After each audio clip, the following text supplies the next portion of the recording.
नमस्कार दोस्तों, आरकेयू multinational channel में आपका स्वागत है। आज मित्रों, एक साधक ने पूछा था कि यदि मैं तंत्र साधना वगैरह करता हूँ और अप्सरा साधना वगैरह करता हूँ या फिर कोई भी साधना वगैरह करता हूँ और मुझे अंत में भगवत धाम जाना है, तो क्या इन चीज़ों से बाधित नहीं होती मेरी भक्ति, इन चीज़ों से बाधित नहीं होती? तो मित्रों, इस विषय में मेरा जो अनुभव है और मेरा जो अपना व्यक्तिगत राय है, उसके विषय में मैं यही कहूँगा मित्रों कि जो चीज़ हमें जीवन में चाहिए, एक बात सदैव याद रखना कि जो चीज़ हमें जीवन में चाहिए उस चीज़ को हमें हमेशा स्मरण में याद रखना है।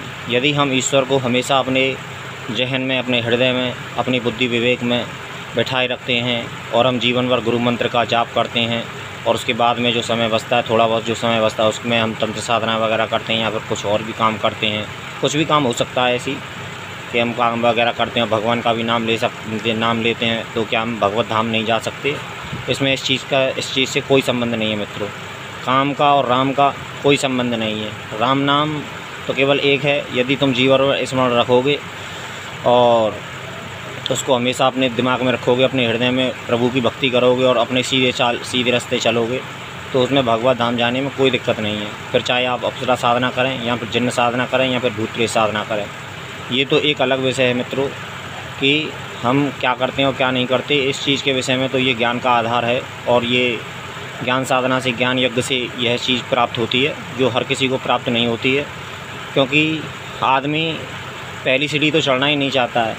क्योंकि हमारे गुरुदेव अक्सर कहते हैं, हम जब पहली बार एक तांत्रिक गुरु से हमारी मुलाकात हुई, जो हमें अच्छे लगे, जो हमें लगा कि ये काबिल हैं कुछ, तो इन्हें गुरु बनाना चाहिए। तांत्रिक वैसे हमारे पास में अपने सदगुरु थे जो इस क्षेत्र में नहीं थे, लेकिन वो भगवत धाम के, तो वो सदगुरु होते हैं और तांत्रिक गुरु अलग होते हैं। लेकिन कभी कभी ऐसा भी दुनिया में संयोग होता है कि दोनों चीज़ें एक ही गुरु में प्राप्त होती हैं, तो ये एक अलग विषय है मित्रों। तो मेरे पास में अपने जीवन में हमें सदगुरु भी बचपन से ही प्राप्त हुए और तांत्रिक गुरु अब हमने खोज लिए, तो जो हमें अच्छे लगे हमने उन्हें बना लिया। तो उनका जो अपना व्यक्तिगत अनुभव है, उन्होंने एक ही बात कही थी कि तंत्र का सबसे पहला नियम है मित्रों कि गुरु मंत्र अपना एक अलग विषय है और तंत्र साधना अपना एक अलग विषय है। तंत्र से कुछ ज़रूरी चीज़ें मिलती हैं, जो चीज़ हमें भक्ति से भी प्राप्त हो सकती हैं। ऐसी बात नहीं है कि हमें भक्ति से प्राप्त नहीं हो सकती। बस ये है कि भक्ति करने वाला पुरुष इन चीज़ों में कभी पड़ता नहीं है, वो चमत्कार के चक्कर में कभी पड़ता नहीं है, वो केवल एक नाम। और रही बात जहाँ तक, तो तंत्र का सबसे पहला बुनियादी नियम मित्रों ये है कि सबसे पहले तंत्र में अपना गुरु मंत्र जप किया जाता है, जिसकी जो जैसा गुरु है वो वैसी आज्ञा देता है, जो सही गुरु होता है। वरना गुरु तो आजकल तो ज़्यादातर बाबा मंत्र वगैरह डायरेक्ट दे देते हैं, गुरु मंत्र वगैरह और कुछ नहीं, और या फिर तांत्रिक मंत्र या फिर यक्षणी मंत्र या फिर अप्सरा मंत्र दे देते हैं। वो इस चीज़ के विषय में कभी जानते ही नहीं कि तंत्र का बुनियादी नियम पहला ये है, कवच जो स्वयं के लिए सिद्ध किया जाता है, कीलन जो घर के लिए सिद्ध किया जाता है, और बंधन और भी कुछ कई चीज़ें होती हैं।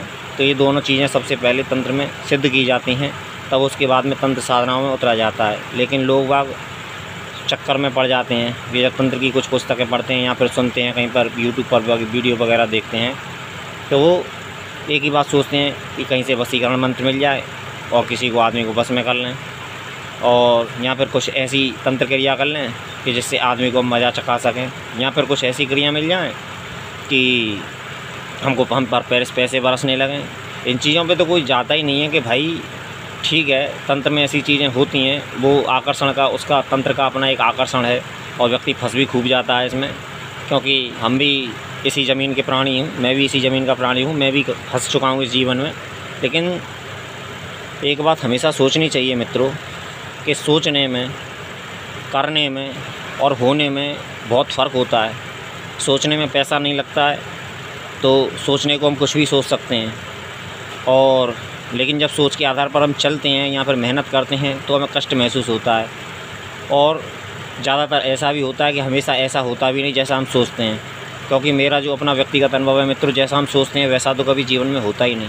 क्योंकि यदि ऐसा ही हो जाए तो इंसान भगवान न बन जाए, मनुष्य भगवान न बन जाए।